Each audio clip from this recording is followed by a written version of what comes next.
ಕಷ್ಟ ಆದ್ರೂ ನಮ್ದು ನಡ್ಕೊಂಡೆ ವ್ಯವಹಾರ. ಇವರಿಗೆ ಒಂದು ಕಾಲಿಲ್ಲ, ಇವರ ಹೆಂಡತಿಗೆ ಒಂದು ಕಣ್ಣಿಲ್ಲ, ಆದ್ರೂ ಕೂಡ ದುಡಿಬೇಕು ಅನ್ನೋ ಇವರ ಹಠದ ಮುಂದೆ ಇದು ಯಾವುದು ಕೂಡ ಇವರಿಗೆ ಲೆಕ್ಕಕ್ಕೂ ಬರಲ್ಲ. ಹಾಯ್, ಎಲ್ಲರಿಗೂ ನಮಸ್ತೆ. ನಾನು ಇವತ್ತು ನಿಮ್ಗೆ ಒಂದು ಆದರ್ಶ ದಂಪತಿಯನ್ನ ಪರಿಚಯ ಮಾಡ್ಕೊಡ್ತಿದ್ದೀನಿ. ಇವರು ಮೂಡಬಿದ್ರೆಯಿಂದ ಕಾರ್ಕಳಕ್ಕೆ ಬಂದು ನಡ್ಕೊಂಡೆ ಪೂರ್ತಿ ಕಾರ್ಕಳ ಪಾಪ್ಕಾರ್ನ್ ಅನ್ನ ಸೇಲ್ ಮಾಡ್ತಿದ್ದಾರೆ. ತುಂಬಾ ವಿಶೇಷ ಅನ್ಸುತ್ತೆ, ಯಾಕಂದ್ರೆ ಕೈಕಾಲು ಸರಿದವ್ರು ಕೂಡ ಭಿಕ್ಷೆ ಬಿಡ್ಕೊಂಡು ತಿನ್ನೋವಾಗ ಇವರೊಂದು ವಿಶೇಷ ಅನ್ಸಿದ್ರು. ಬನ್ನಿ ಇವ್ರ ಹತ್ರ ಮಾತಾಡ್ಸೋಣ. ಐವತ್ತು ಫುಲ್ ಇದೆ, ಸೇಲ್ ಆಗಿಲ್ವಾ? ಇಲ್ಲ ಎಲ್ಲಿ ಇವಾಗ ಬಂದಿದ್ದಾ? Okay okay okay. ಫುಲ್ ಇರುತ್ತಲ್ಲ, ಫುಲ್ ಇಷ್ಟು ಹೊತ್ಕೊಂಡು ಬರ್ತೀರಾ? ಎಷ್ಟು ಪ್ಯಾಕೆಟ್ ಮಾಡ್ತೀರಾ? 200 ಪ್ಯಾಕೆಟು.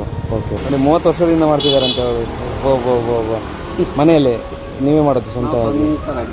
ಅದು ನಡ್ಕೊಂಡೇ ಹೋಗ್ತೀರಲ್ವ, ಅದು ಖುಷಿ ಆಗೋದು. ಮೇಲೆ ನಡ್ಕೊಂಡೆ ಹೋಗಿ ನಡ್ಕೊಂಡೆ ಕಷ್ಟ ಆದ್ರೂ ನಮ್ದು ನಡ್ಕೊಂಡೆ ವ್ಯವಹಾರ. ನಡ್ಕೊಂಡೆ ಹೋಗ್ತಾರ ಅಲ್ವಾ? ಅದೇ ಅದೇ ಅದೇ ಅದೇ ಖುಷಿ ಆಗುತ್ತೆ ಮಾರು, ಖುಷಿ ಆಗುತ್ತೆ. ಎಷ್ಟು ಕಷ್ಟಪಟ್ಟು ಮಾಡ್ತಿದ್ದೀರಲ್ಲ, ಅದು ಕ್ವಾಲಿಟಿ ಇರುತ್ತೆ ನಿಮ್ದು, ಅದು ತುಂಬ ಚೆನ್ನಾಗಿರುತ್ತೆ.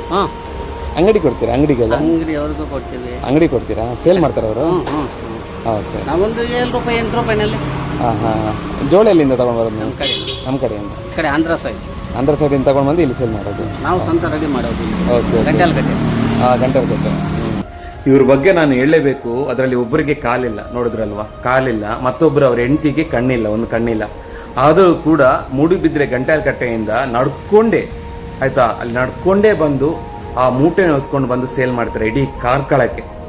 ಎಷ್ಟು ಕ್ವಾಲಿಟಿ ಇರುತ್ತೆ ಅವ್ರದ್ದು. ಇಲ್ಲಿ ನೋಡಿ, ನಾನು ತಗೊಂಡಿದ್ದೀನಿ ನೋಡಿ, ತುಂಬ ತಗೊಂಡಿದ್ದೀನಿ. ನಾನು ಪ್ರತಿ ಸಲನೂ ಇವ್ರ ಹತ್ರ ತುಂಬ ಪರ್ಚೇಸ್ ಮಾಡ್ತೀನಿ. ಯಾಕಂದರೆ ಇಂಥವ್ರಿಗೆ ಸಪೋರ್ಟ್ ಮಾಡಿದ್ರೆ ಇದೆಯಲ್ಲ, ತುಂಬ ಖುಷಿ ಆಗುತ್ತೆ. ಯಾಕಂದರೆ ತುಂಬ ಜನ ಭಿಕ್ಷೆ ಬಿಡಕ್ಕೆ ಬರ್ತಾರೆ, ಯಂಗೇಜ್ ಅವರು. ಭಿಕ್ಷೆ ಬಿಡಿ, ನಾನು ಆ ದೇವಸ್ಥಾನದಿಂದ ಬಂದಿದ್ದೀನಿ, ಈ ದೇವಸ್ಥಾನದಿಂದ ಬಂದಿದ್ದೀನಿ ಅಂತ. ಅಂಥವರಲ್ಲಿ ಇವರು ವಿಶೇಷ ಅನಿಸುತ್ತೆ. ಪಾಪ ಅಲ್ಲಿ ನಿಂತ್ಕೊಂಡು ನೋಡಿ, ಒಳಗೆ ಕರೆದು ಕೂಡ ಅವ್ರು ಬರಲ್ಲ, ಕೂತ್ಕೊಳ್ಳಲ್ಲ, ಸ್ವಲ್ಪ ಹೊತ್ತು ಕೂತ್ಕೊಂಡು ಹೋಗ್ತಾರೆ. ಅವ್ರಿಗೊಂದು ಕಾಲಿಲ್ಲ ನೋಡಿ. ವಿಡಿಯೋ ನೋಡಿದ್ದಕ್ಕೆ ಧನ್ಯವಾದಗಳು. ವಿಡಿಯೋ ಇಷ್ಟ ಆಗಿದ್ರೆ ಫಾಲೋ ಮಾಡ್ಕೊಳ್ಳಿ.